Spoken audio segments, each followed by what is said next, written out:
I'm Zunaira Azhar, and welcome to Epicenter, where we dissect, analyze, and provide insight into major domestic and global stories. PTI's chairman Imran Khan has cautioned Pakistan's Chief of Army Staff General Asim Munir that the Shehbaz Sharif-led government is trying to pit military, PTI, and the masses against each other.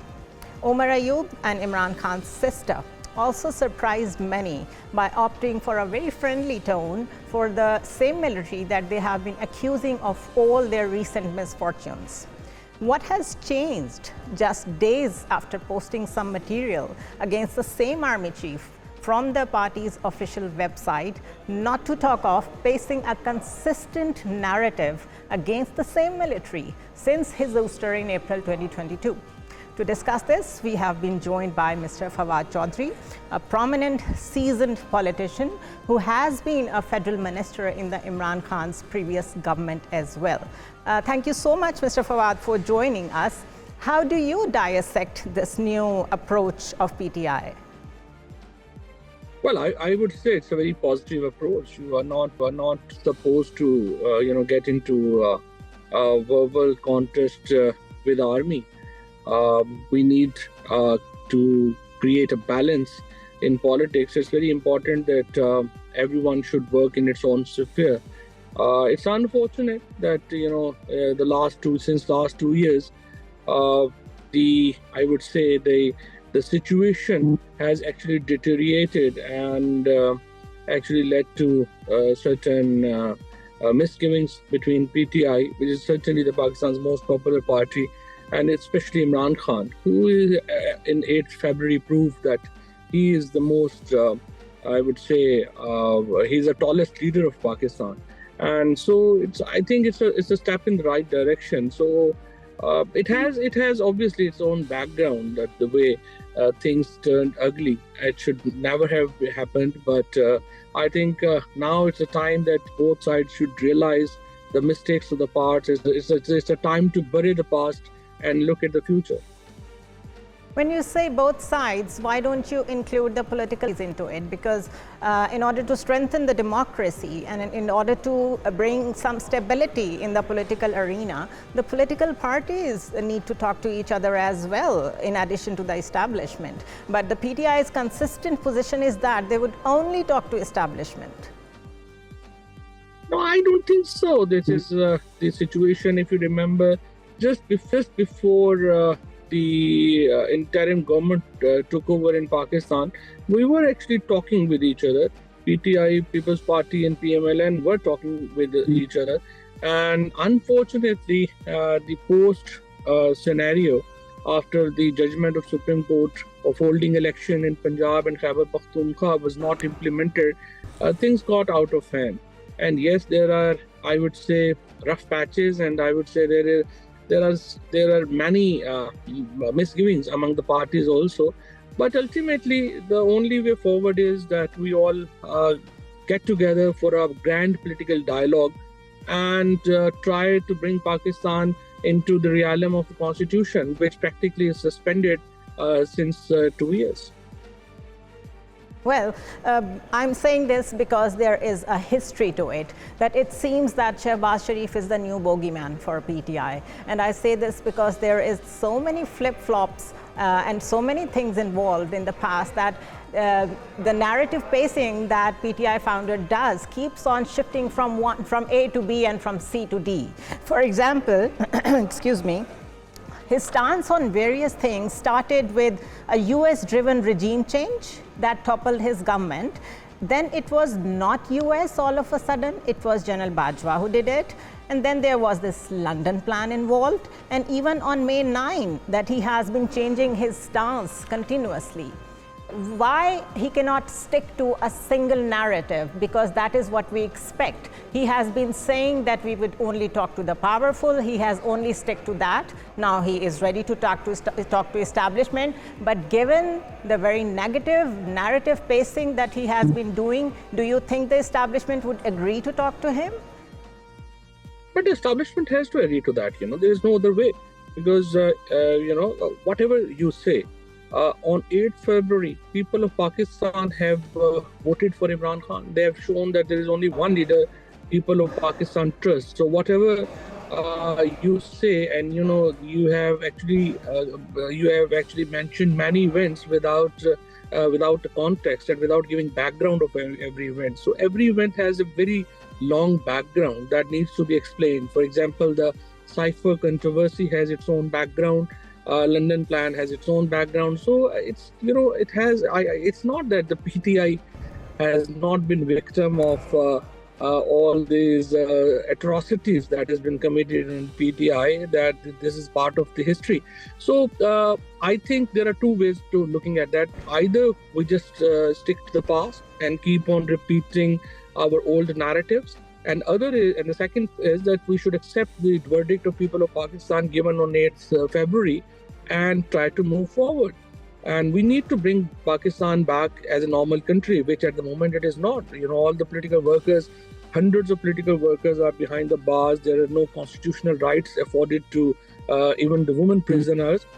So this is a time that we all need to actually look to the future and not to the past. I think Imran Khan's statement gives a glimpse of brighter future, and establishment obviously needs to rethink their strategy, and this is an opportunity for the establishment and also for the ruling elite, for the ruling parties of Pakistan, that they should take this offer, because 2 years should be enough. If they have tried to create an alternative of Imran Khan, they have miserably failed. PTI is the largest party. Imran Khan is the most popular leader in Pakistan. So everyone needs to actually analyze its past position and move forward. Yes, PTI is not, cannot be absolved from the mistakes it has committed. There must be many mistakes, but we have seen people are with Imran Khan, and so this is the biggest in politics. It's the people that matter. So the people have chosen their leader. What can you do? Why do we need Americans? Why do we need UK Parliament? Why do we need European Union for something that is a completely Pakistan's internal matter? The sovereignty in all this.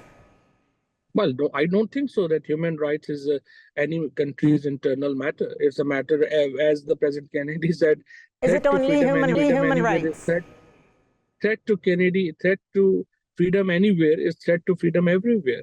So when we speak about the democratic rights of Palestinian people, Israel cannot say it's our internal issue. So that's how we have a concept. We can't equate the two.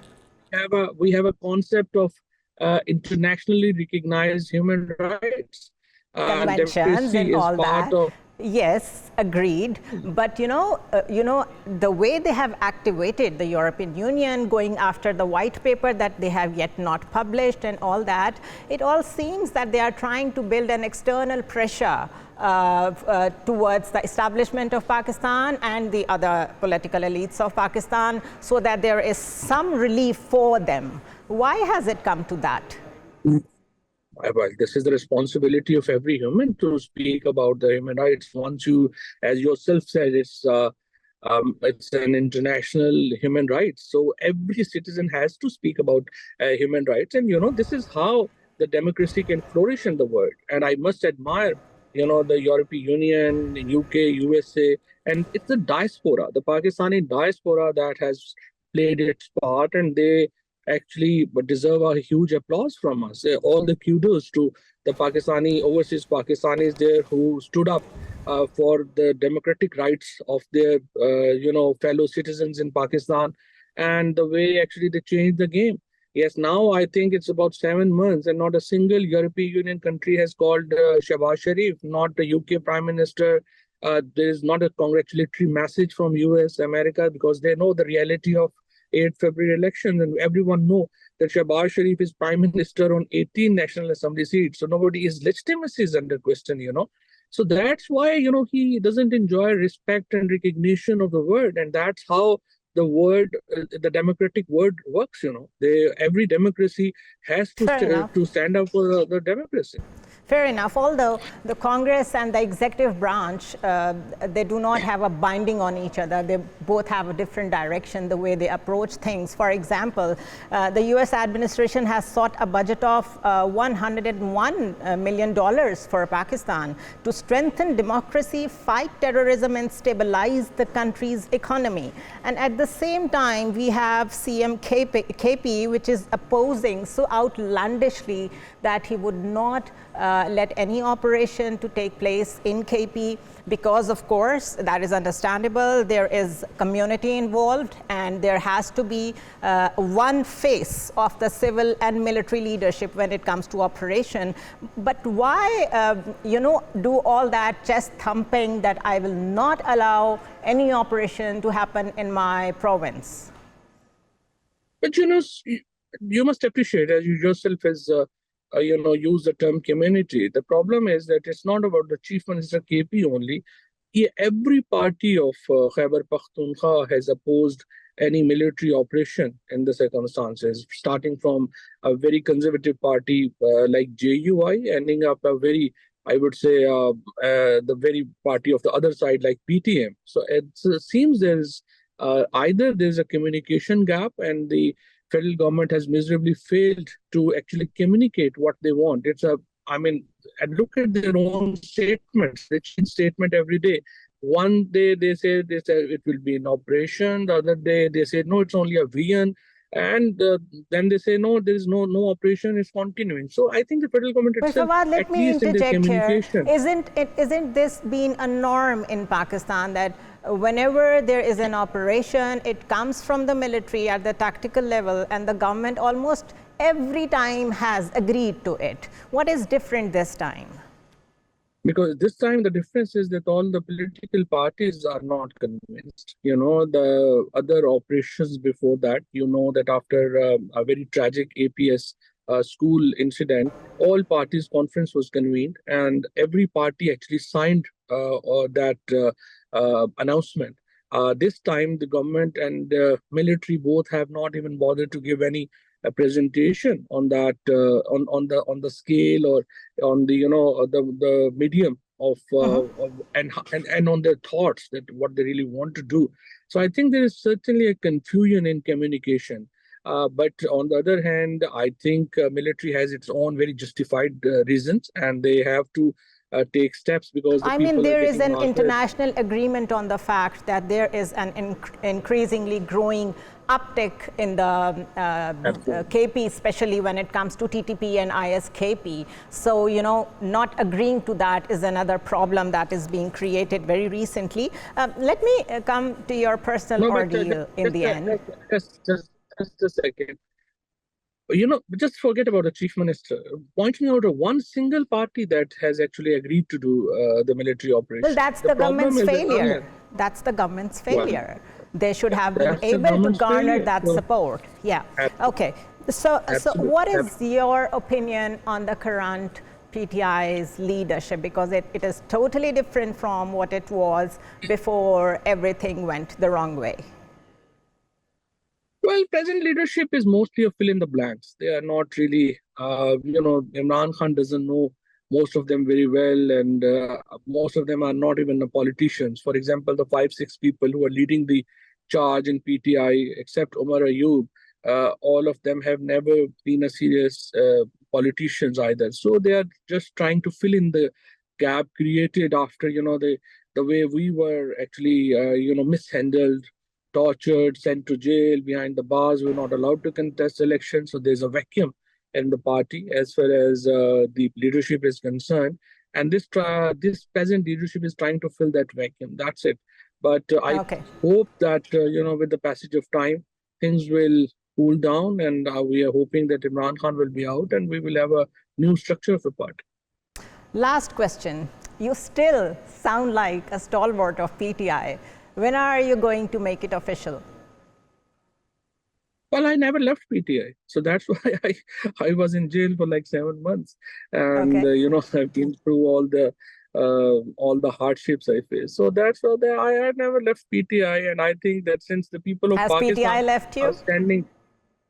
No, not at all. PTI, Imran Khan is PTI for me. Thank you so much, Mr. Fawad Chaudhry, for joining us, and let's take a short break. Welcome back to Epicenter once again. From navigating an IMF-supported economy to an uptick in terrorism, the challenges faced by Shehbaz Sharif's government are massive. These challenges are further compounded by a consistent narrative pacing by PTI and an evolving role of the judiciary. This indeed has a potential to spark a new power struggle between the executive and the judiciary. How is the government approaching these complex issues all at the same time? To delve deeper into this matter, we will pose these questions to the Federal Minister for Petroleum, Mr. Musaddiq Malik. Thank you so much, Mr. Malik, for joining us. Are we about to witness another tug of war between judiciary and executive? Last time it happened, it was Umar Atab Bandial who was the Chief Justice. This time it is Qazi Faiz Isa. So two different Chief Justices, yet the judiciary has been accused of giving undue relief to the PTI. How would you respond to this observation? See, my viewpoint is that no matter when you begin this journey, you can begin this journey with Maulvi Tamizuddin case, or you can discuss Zulfikar Ali Bhutto case, or you can discuss numerous other cases. And many of the more recent ones have been ours, and even PTI is complaining. So, I mean, the past history of judiciary is not terribly clean.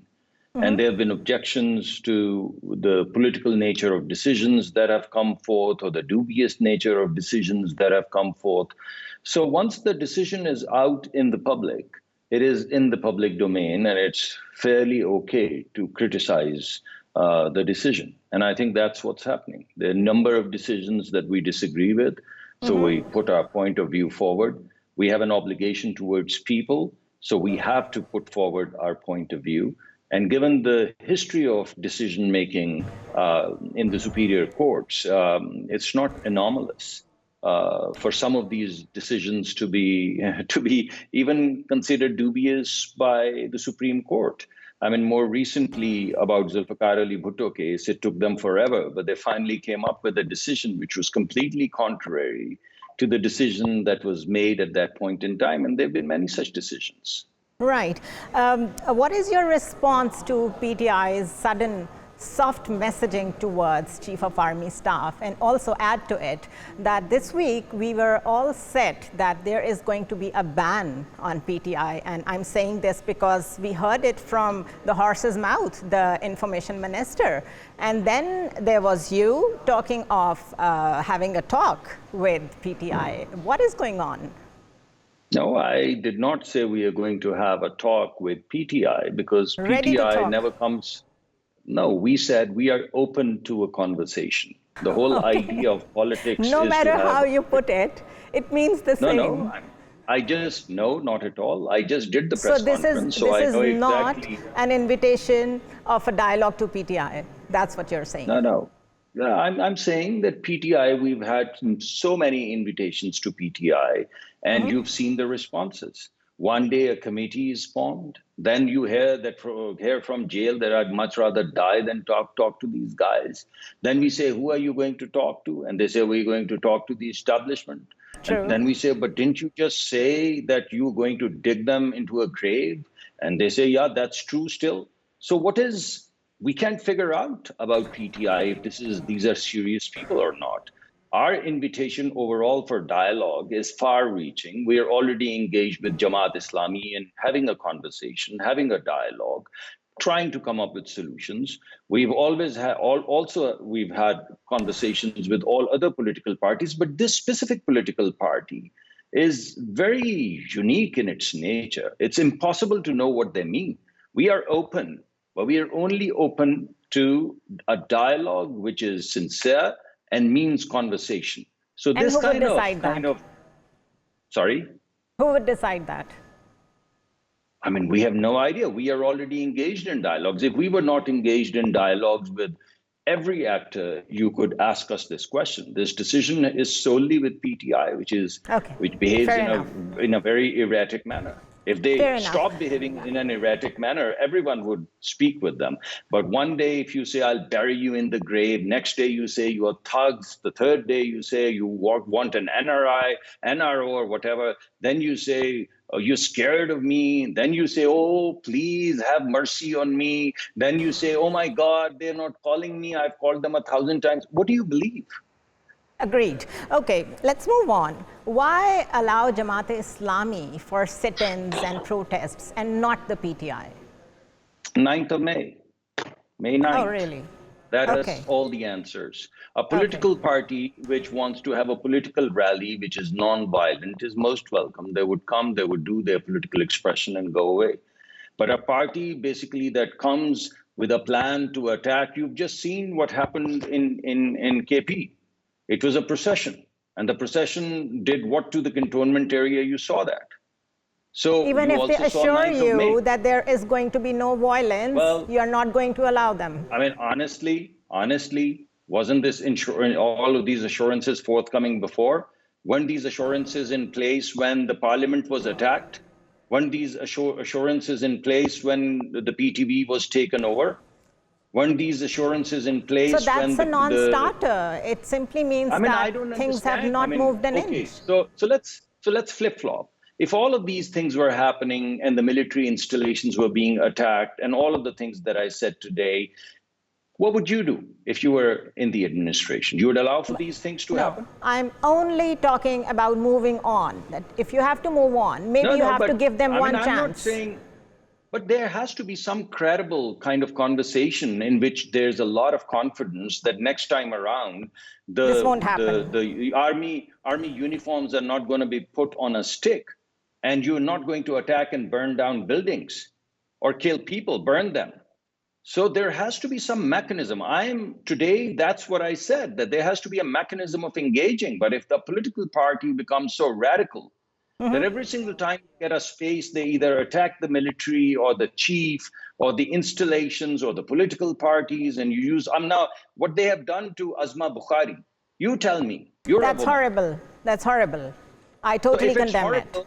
Totally condemn it. Then horrible things are happening to women, horrible things are happening to politicians, horrible things are happening to soldiers, and there's only one party behind it. So what does one do? Okay, so let's move forward. It seems that you have a complete support from the international arena when it comes to counterterrorism, when it comes to IMF. But it seems that you have little to offer to the people. We understand that complying to IMF and fulfilling their desires is at the moment what you are dealing with. But at the same time, people deserve some relief. All we hear is a spike in the fuel prices or the electricity prices on a ticker, and no one from the government comes forward and talk about it, that even if they are thinking about giving some sort of relief to the people. So where is the people-centric approach? So let me put it in perspective. And let's make a few submissions. So you're saying I'm talking out of perspective? No. I'm trying to set the perspective from my perspective. Okay. So I'm not saying you're out of perspective at all. I'm trying to say, let me set the perspective in terms of what we are trying to do.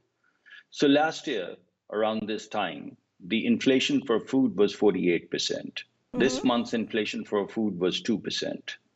Last year, the overall inflation or CPI. I mean, we can go down the stats lane through and through, but I'm talking about fuel and electricity here, the basics and fundamental choices. I'm willing to go wherever you want to take me. So let's talk about fuel and electricity. Okay. So we have come up with a scheme which has already been announced, in which we've taken 50 billion rupees from the PSDP or developmental programs, and we have allocated them to the people of Pakistan vis-a-vis electricity bills. For the next 3 months, people would not receive a dime more than what was billed to them last year, and the government of Pakistan would take those bills. And who are these people? These are people who are using less than 200 units. Yes. And what does it mean, 200 units? What does it mean? That means 86% of the households that are connected to electricity, 86%, not 30, not 50, not 70, 86. So if you were to round it up, you would say 90%, which means out of 100 households, about 86 households would not pay a dime more and the government would pay for them. That's relief. Similarly, from the industry's perspective, we used to have industry cross-subsidize mostly the domestic consumers. And 165 billion rupees worth of cross subsidies have been removed, and the government of Pakistan is paying for them so that these industries can generate more employment. So if 86% of the people and 100% of the industry is protected against the vagaries of electricity price, then empirically, why would you say that we are not providing relief? Okay. Now, historically, let me rephrase what I was saying. If these are the things that you think are a relief to the common people, there needs to be a consistent channel of communication between the people and the ministers or the government. But what we see is tickers, bumpers, pressers on politics, but nobody is engaging, nobody is having confidence building measures with the people. Where is that? That is absent. Madam, I'm at your program and you'd call me every day. Oh, that is so nice of you. I like your program anyway. That is so nice of you. But we would like to see more of you talking on these issues. No, I promise you, I think I've been delinquent over the past couple of weeks. I've been so busy. I've been less on television. I promise you I'd be more on television and communicate more effectively. Thank you so much, Federal Minister for Petroleum, Mr. Mossadegh Malik. Let's take a short break here. Welcome back to Epicenter once again, and let's have a look at the global stories. Our enemies are your enemies. Our fight is your fight, and our victory will be your victory. These are the words of Israeli Prime Minister Netanyahu in US Congress, where he was received by a standing ovation. He also demanded a fast-track military aid to Israel, and I quote here, to dramatically expedite an end to the war in Gaza and prevent a broader war in the Middle East. Is this a threat, a request to an ally, or a strategic use of the influence that the Israeli community enjoys in the power corridors of US? To discuss this, we have been joined by Mr. Agha Saleh, who is an expert on US politics, and he himself is a Democrat. Thank you so much, Mr. Saleh, for joining us. Standing ovation to someone whose arrest warrants have been issued by the UN's top court and who has at his hands the blood of the civilians of Gaza. As a Democrat, as an American, how do you look at this? Thank you for inviting me. It is obvious that there are two groups and the entire world have been changed into two segments.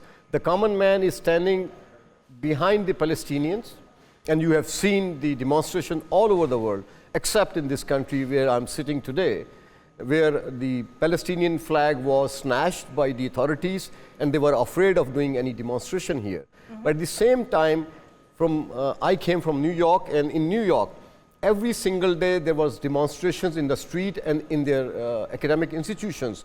Somehow they made it controlled. But what Netanyahu, he has been declared a war criminal. And a war criminal by the international court. I believe that whatever is happening in Congress, it is very unfortunate for Americans that still Netanyahu is being offered and invited into the Congress, and it was a standing ovation. It is highly deplorable for the congressmen, those who are standing in the Congress and giving him a respect. And there are reasons behind that. That is AIPAC.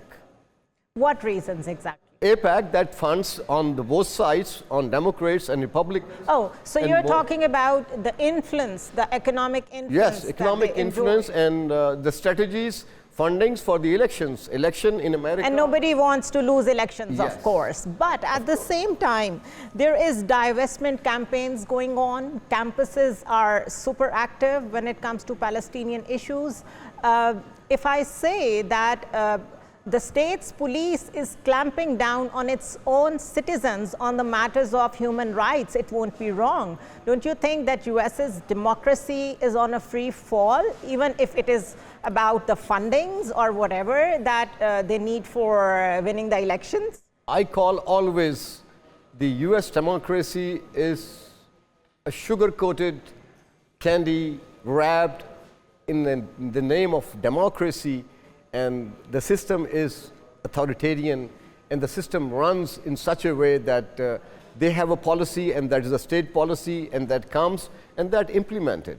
But when it comes to their internal issues, they're always very generous to their own people at least. Their people at least. But this Gaza incident and the Palestinian issue has evoked the common man, and especially the youth.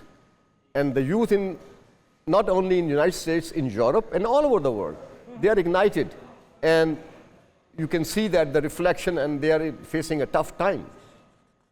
There is a little backlash. There is a list of a few Democrats who are really angry about Netanyahu being in the Congress, and Nancy Pelosi called it by far the worst presentation of any foreign dignitary. But this all seems to be like a lip service. At the same time, Kamala Harris, while she says that distance herself from Biden's approach towards Gaza, do you think that the deep state would let it happen? Actually, she cannot distance, because she is carrying forward the legacy of Biden. Yes, Biden. Absolutely. Not Biden. Biden carried the Obama's legacy, and True. Obama deceived Americans and deceived Democrats.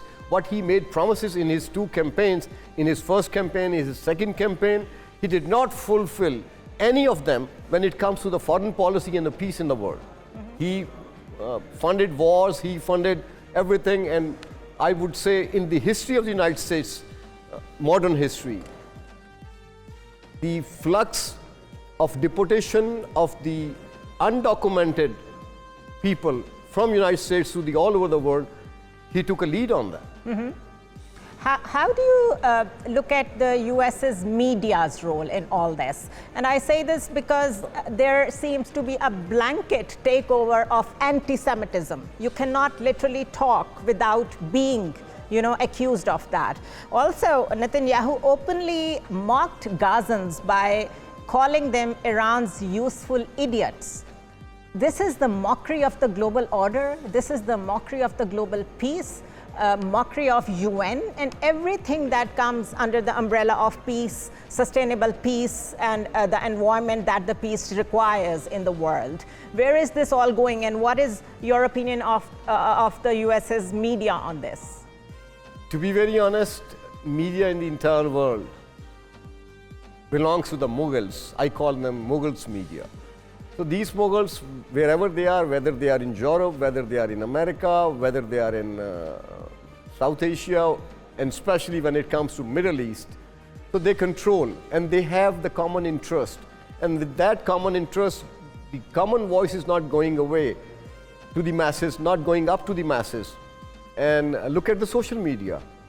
It's a decline. In the United States, people watch less. Their mainstream media, electronic media, their newspapers, they watch more the social media. And since the past election, you have seen in 2020, the Facebook, the Twitter, they ban Trump. Even the TikToks drive. Yes, they ban Trump. And what happened then? The other means of social media comes into the picture, and these groups, the social media is basically TikTok and other platforms. And even President Trump has created his own truth social media platform. So the voice is carrying out. You cannot stop that. You cannot block that. You cannot censor that. It is going on.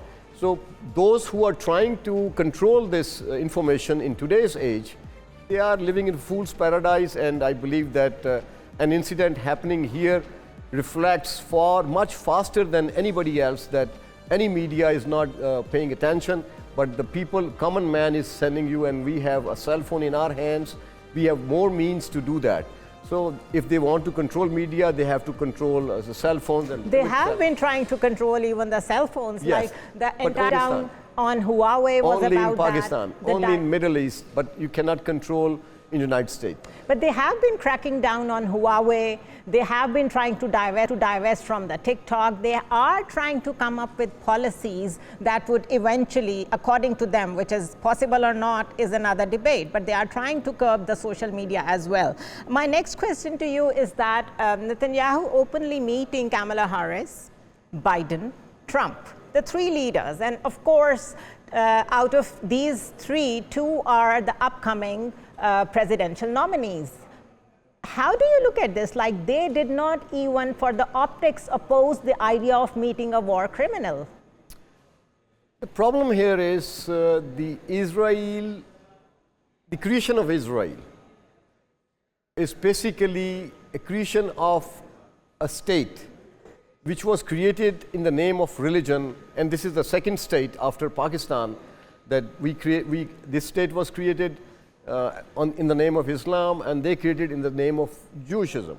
But they are not Jewish, they are Zionists, and they have no moralities, no morals, and they don't consider the other human beings have the equal life value for them. And you have seen the tortures, the brutal killings, the brutal torture during this Gaza war and prior to that. You have seen that. But when it comes to elections, election is a sentiment where you need popular vote to win, and at the same time in America you need to win electoral votes. So they have more control on the electoral votes, they have more control on the electoral system. But let's say for the voters who are really touched by what is happening in Gaza, isn't it bad optics that even Trump is meeting Netanyahu, Biden is meeting him, Kamala Harris is meeting it, your Congress is giving him standing ovation? Isn't it bad optics before elections? Of course, these are the bad optics, but the question here is, who says what after meeting that war criminal, Netanyahu? Okay, so you mean how they actually conceive it in their conventions, in their speeches, how they deliver it to the people? They have to satisfy their people too. Okay. And so this presidential election, let me tell you one thing more, add into that this presidential election prior to the decision of the Biden to step out of the campaign, in my opinion, I said weeks earlier, the Biden is no more a candidate, and the election would be between Trump and the Robert F. Kennedy, who is the nephew of John F. Kennedy. Mm-hmm. So to defuse John F. Kennedy, finally Biden have to step out and Kamala have to come in. And I don't think so that Kamala is the right choice. Do you think Kamala would get the nomination? She got the nomination, but even if she got the nomination, I don't think so that she can make it possible, that she can defeat. It would be a miracle. Why select such a weak candidate then? Look, I call today's America is 20 years ago, it's Indianized America. The Indian influence in the American corporate, the Indian influence in the American system is gradually growing and increasing. And since this world has changed after this pandemic, 2020, that Trump was basically thrown out of the White House and Biden took over, and what the policies carried on, everything has gone into mess. And American economy is suffering. American common man is suffering. So it will change. Obviously it will change, and Trump has a very popular sentiment. People like him. He's a popular leader. That's actually a shame for Democrats. I would see a bad legacy that they are leaving behind. Thank you so much, Mr. Saleh, for joining us. And this wraps up this week's Epicenter.